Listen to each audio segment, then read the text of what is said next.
ब्रह्मा जी कहते हैं, नारद, मेरे ऐसा कहने पर समुद्र ने रुद्र की क्रोधाग्नि रूप वड नावल को धारण करना स्वीकार कर लिया, जो दूसरे के लिए असंभव था। तदंतर वह वडवाग्नि समुद्र में प्रविष्ट हुई और ज्वालामालाओं से प्रदीप्त हो सागर की जल राशि का दहन करने लगी।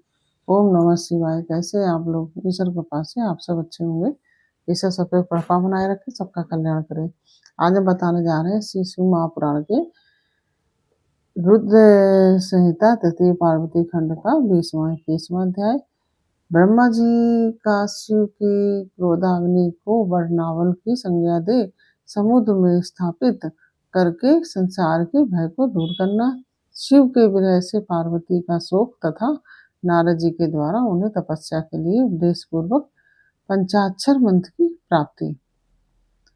ओम नमः शिवाय, ओम नमः शिवाय, हर हर भोले नमः शिवाय, गंगाधराय शिव गंगाधराय, हर हर भोले नमः शिवाय, नमः शिवाय, ओम नमः शिवाय, हर हर भोले नमः शिवाय, ओम नमः शिवाय। ब्रह्मा जी कहते हैं, नारद, जब भगवान रुद्र के तीसरे नेत्र से प्रकट हुई अग्नि ने कामदेव को शीघ्र जलाकर भस्म कर दिया, तब वह बिना किसी प्रायोजन के ही प्रज्वलित हो सब ओर फैलने लगी। इससे चराचर प्राणियों सहित तीनों लोकों में महान हाहाकार मच गया। तात संपूर्ण देवता और ऋषि तुरंत मेरी शरण में आए। उन सब ने अत्यंत व्याकुल होकर मस्तक झुकाकर दोनों हाथ जोड़ मुझे प्रणाम किया और मेरी स्तुति करके वह दुख निवेदन किया। यह सुनकर मैं भगवान शिव का स्मरण करके हेतु का भली भांति विचार कर तीनों लोकों की रक्षा के लिए विनीत भाव से वहां पहुंचा। वह अग्नि ज्वाला मालाओं से अत्यंत उदित हो जगत को जला देने के लिए उद्यत थी, परंतु भगवान शिव की कृपा से प्राप्त हुए उत्तम तेज के द्वारा मैंने उसे तत्काल स्तंभित कर दिया।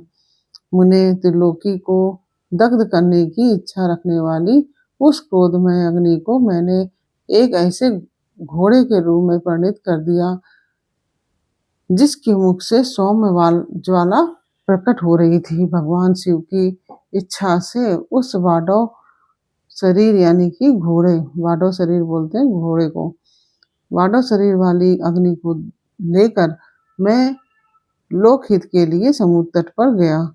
मुझे आया देख समुद्र एक दिव्य पुरुष का रूप धारण करके हाथ जोड़े हुए मेरे पास आया। मुझ संपूर्ण लोकों के पितामह की भली भांति विधिवत स्तुति वंदना करके सिंधु ने मुझसे प्रसन्नता पूर्वक कहा।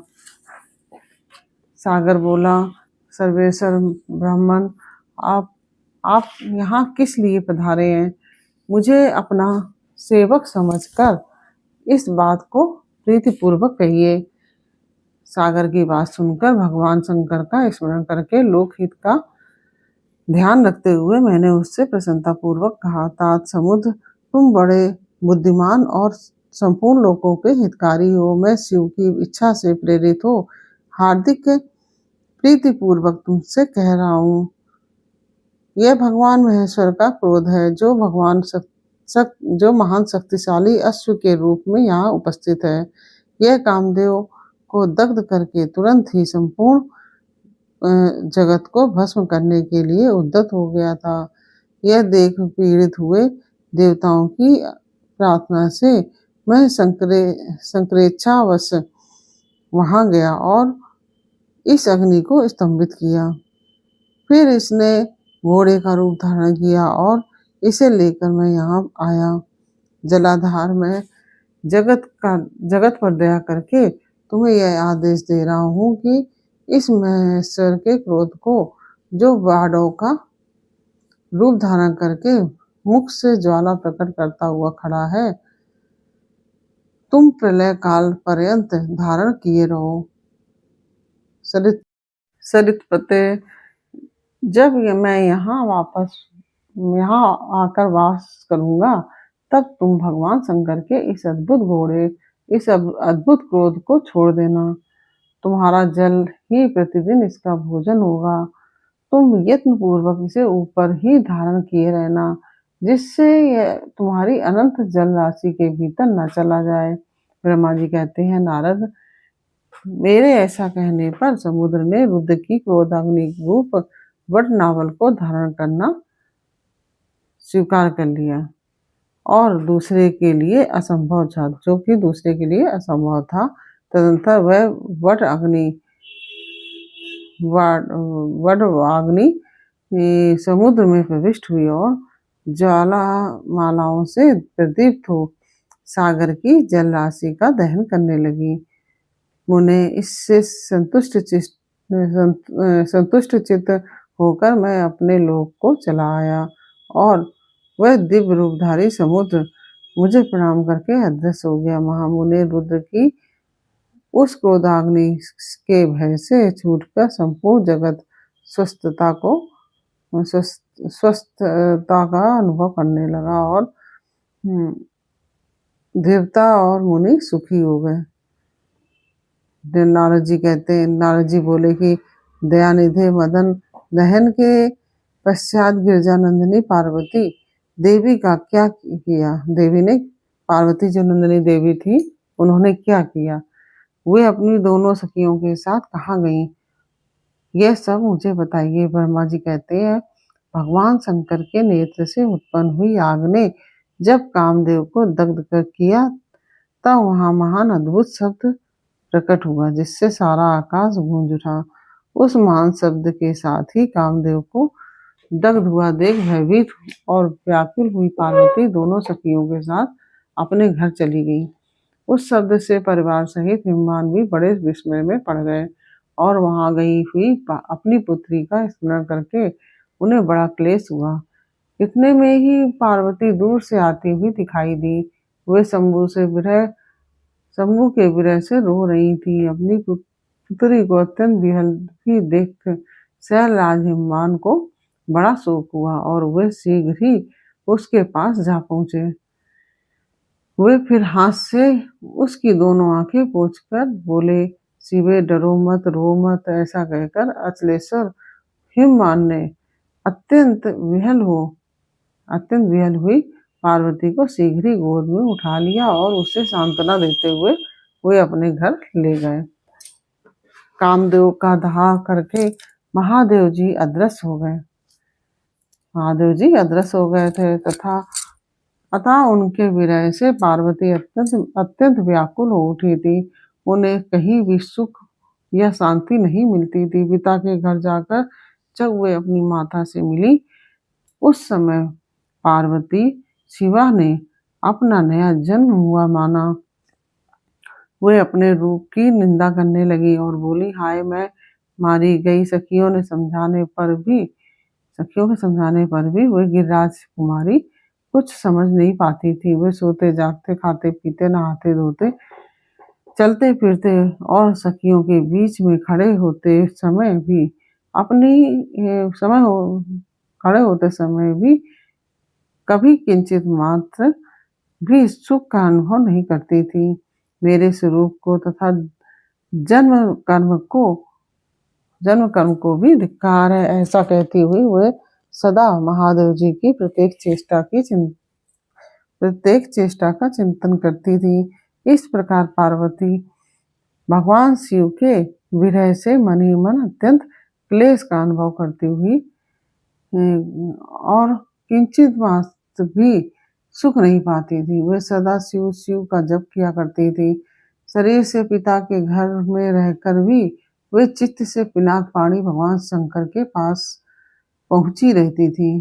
रात शिवा शोक मग्न हो बार बार मूर्छित हो जाती थी। शैलराज हिमवान, उनकी पत्नी मेनका तथा उनके मैनाक आदि सभी पुत्र जो बड़े उदार चेता थे, उन्हें सदा सांत्वना देते रहते थे।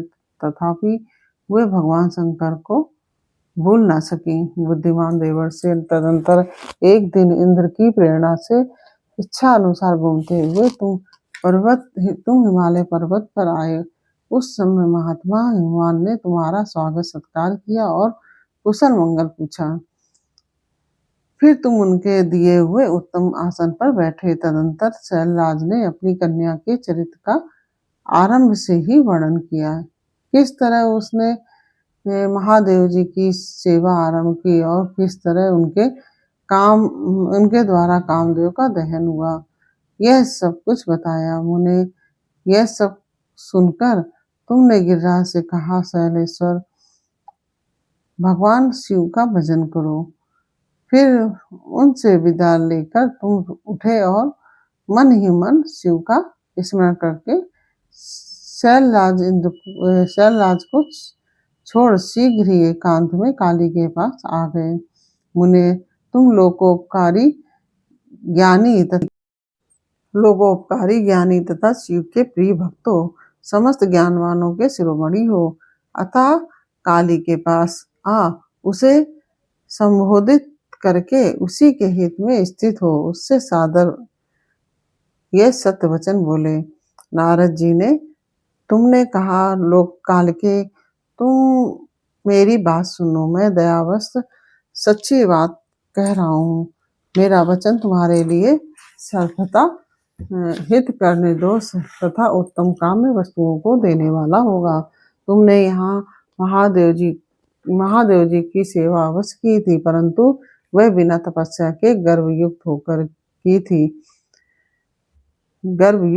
की थी। दीनों पर अनुग्रह करने वाले शिव ने तुम्हारे उसी गर्व को नष्ट किया है। शिवे तुम्हारे स्वामी महेश्वर विरक्त और महायोगी हैं। उन्होंने केवल कामदेव को जलाकर जो तुम्हें सकुशल छोड़ दिया है, उसमें यही कारण है कि वे भगवान भक्त वत्सल है। अतः तुम उत्तम तपस्या में संलग्न हो चिरकाल तक महेश्वर की आराधना करो। तपस्या से तुम्हारा संस्कार हो जाने पर रुद्रदेव तुम्हें अपनी सहधर्मिणी बनाएंगे और तुम भी कभी उन कल्याणकारी शंभू का परित्याग नहीं करोगी। देवी, तुम हठपूर्वक शिव को अपनाने का यत्न करो। शिव के सिवा दूसरे किसी को अपना पति स्वीकार न करना। ब्रह्मा जी कहते हैं, मुने, तुम्हारी यह बात सुनकर गिरिराज कुमारी काली कुछ उल्लसित हो तुमसे हाथ जोड़ प्रसन्नता पूर्वक बोली। शिवा ने कहा कि प्रभु, आप सर्वज्ञ तथा जगत का उपकार करने वाले हैं। मुझे रुद्रदेव की आराधना के लिए कोई मंत्र दीजिए। ब्रह्मा जी कहते हैं, नारद, पार्वती का यह वचन सुनकर तुमने पंचाक्षर मंत्र नमः शिवाय का उन्हें विधि पूर्वक उपदेश किया। अतः साथ ही उस मंत्र राज में श्रद्धा उत्पन्न करने के लिए तुमने उसका सबसे अधिक प्रभाव बताया। नारद, तुम बोले कि देवी, इस मंत्र का परम अद्भुत प्रभाव सुनो। इसके श्रवण मात्र से भगवान शंकर प्रसन्न हो जाते हैं।